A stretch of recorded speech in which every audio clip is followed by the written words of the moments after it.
Nomi Sunrider was a human Jedi during the Old Republic era, and was perhaps the most powerful user of the light side of the Force in galactic history. She became Grandmaster of the Jedi Order in the devastating wake of the Great Sith War and oversaw its successful rebuilding. Nomi became proficient at lightsaber combat after initially refusing to even use one. She was naturally gifted at battle meditation, a notoriously difficult skill for a Jedi to learn. Nomi was a master of the skill Force Light, a skill which only a handful of Jedi ever obtained. She was able to use this power to completely sever a dark side user's connection to the Force. Though it is not known when and how Nomi Sunrider died, she was revered in the Jedi Order for thousands of years and is consistently recognized as one of the most powerful Jedi ever. Faye Koval was a Jedi known more for her intellectual contributions to the Order, rather than military accomplishments or skill in the Force. She rose to the rank of Grandmaster after serving in the New Sith Wars. While Grandmaster, she wrote and published The Jedi Path, a manual for students of the Force, which was used to teach Jedi for generations. Bastila Shan was a powerful Jedi and one of the most influential in history. Bastila was perhaps the most powerful user of battle meditation, a skill that aided the user and their allies in the heat of combat. She had an incredibly attuned Force sense and could even successfully use Jedi mind tricks on Hutts. She also possessed the ability Force Stun, which could temporarily deaden the senses of its target. Bastila was a very skilled lightsaber duelist and used a unique double-bladed yellow saber that could break into two single-bladed ones. Shan eventually left the Jedi Order after the Council did not approve of her marriage to Revan.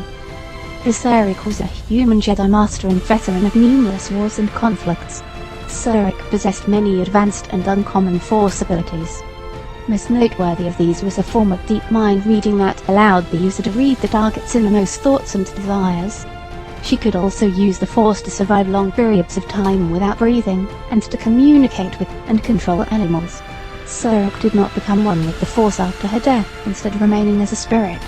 Because of this, she was able to train new Jedi and save the Order from extinction in the wake of its near annihilation by the Sith.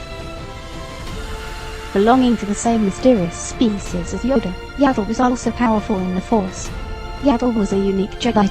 She wielded an orange lightsaber and possessed rare Force abilities. One of these abilities was called Morikro, and was used to slow down a target's bodily functions to the point of death. Yaddle was one of the only Jedi permitted to use this dangerous power. Yaddle also possessed the exceptionally rare ability of Force Light.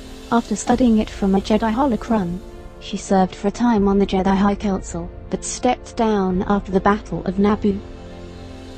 As a descendant of the legendary Bastila Shan and Revan, Satele Shan was incredibly powerful in the Force. Her use of telekinesis was unmatched, and was powerful enough to bring down mountains. Satele was also gifted in foresight, and was able to predict the rise of the Sith Empire on Korriban. She could read minds and even communicate in full sentences telepathically, and she inherited her ancestor, Bastila's ability of battle meditation. Satele was also exceptionally skilled with a lightsaber, and can use both a single and double blade with equal proficiency. Shan eventually rose to the rank of Grandmaster of the Order, but became so disheartened by the rise of the Eternal Empire that she renounced her title and spent the rest of her life in meditative exile. Faye was a near-human Jedi Master whose connection to the Force was so strong she was able to maintain her youth for hundreds of years. She never took a Padawan learner, instead roaming the galaxy to wherever the Force called her. Faye was able to solve conflicts by using the Force to flood a sense of peace into the hearts of those gripped by hate.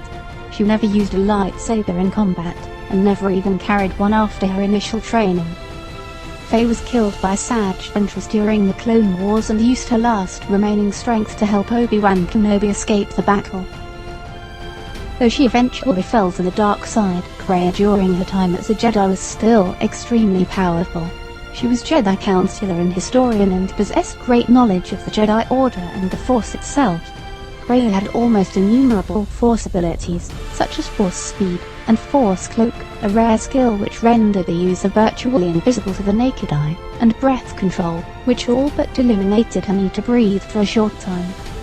She could also see incredibly far into the future, and was even able to foresee the death of Jango Fett at the hands of Mace Windu nearly 4,000 years before it happened. Kreia was skilled at telekinetic lightsaber combat, which allowed her through the Force to levitate 3 sabers and have each fight with a will of their own. She could also physically wield a saber, and was skilled in several forms of lightsaber combat. Kreia eventually became jaded with the Jedi Order and fell to the dark side, becoming the Sith Lord Darth Vader, who also happened to be one of the most powerful Sith in galactic history.